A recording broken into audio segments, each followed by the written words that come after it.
آیا انسان نمی بیند که ما او را از نطفه‌ای خلق کردیم و اکنون او تبدیل به یک دشمن آشکار شده است؟ این انسان نادان در حالی که آفرینش خود را فراموش کرده برای ما مثل میزند و میگوید این استخوان‌های پوسیده را چه کسی زنده می کند؟ بگو آن را زنده می کند همان کسی که اول بار خلقشان کرده و او بر هر خلقتی آگاه است. همان کسی که از درخت سبز آتشی برای شما قرار داده و شما به وسیله آن آتش می افروزید. آیا کسی که آسمانها و زمین را خلق کرده توانایی آن را ندارد تا مثل چیزهایی را که آفریده دوباره خلق کند؟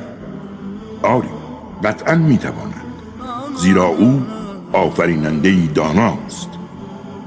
بدانید که وقتی ارادهش بر چیزی واقع شود به آن میگوید موجود شو، بیدرنگ موجود می شود.